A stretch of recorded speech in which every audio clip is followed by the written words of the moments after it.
અંકલેશ્વર પાલિકા પોલિટિક્સનું નવું કલ્ચર સામે આવ્યું છે. પ્રચાર કરવા ભાડાના માણસોની બોલબાલા જોવા મળી રહી છે.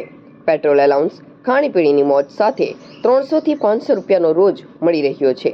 પોતાના જ વોર્ડના ઉમેદવારોને છોડી અન્ય વોર્ડમાં પ્રચારમાં જતા નેતાજીને લઈ ઉમેદવારો ચિંતામાં વધારો કરી રહ્યા છે. અંકલેશ્વર પાલિકાની ચૂંટણી જેમ જેમ પોતાના અંતિમ ચરણ તરફ આગળ વધી રહી છે, તેમ તેમ નવી રસપ્રદ માહિતી સામે આવી રહી છે. ટિકિટના દાવેદારોની ટિકિટ કપાઈ ગયા બાદ હવે પોતાના વોર્ડમાં રીસામણા કરી લીધા છે અને પોતાના વોર્ડ છોડીને હવે અન્ય વોર્ડમાં મિત્રતાના નામે પ્રચાર કરવા પહોંચી રહ્યા છે.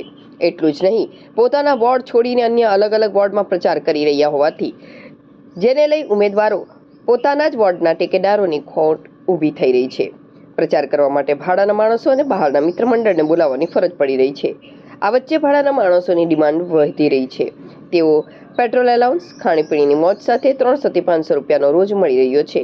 ત્યારે ભાડુતી પ્રચારકોને લઈ જતા ઉમેદવારોને સાણી જનતા પણ સમય જોઈને કટાક્ષમાં રૂપરૂ પર ખાવી રહ્યા છે. સત્તા અને વિપક્ષ હોય, સ્થાનિક લોકોના સાથ મેળવવા ફાંફા પડી રહ્યા છે. લોકોના કટાક્ષ વચ્ચે પણ ચહેરા પર જુઠ્ઠું સ્મિત દેખાડીને અમને એક મોકો આપો, અમે ચોક્કસ તમારું કામ કરીશું, બસ મત આપજો કહી આગળ વધી રહ્યા છે. અત્રે ઉલ્લેખનીય છે કે એક તરફ ભાજપ સંગઠન મોવડીઓ સ્થાનિક પાલિકા ચૂંટણીમાં પેનલ જ ચલાવવી પડશે. જો સિંગલ વોટ કે સાથી ઉમેદવારના મત કપાયા કે પછી ઓછા મત આવ્યા તો પાલિકામાં પદ મેળવવાનું તો ભૂલી જજો તેવી ગર્ભિત શિખામણ બાદ શું ઉમેદવારો પેનલ ચલાવશે કે પછી એક મત મને આપજો કહેશે?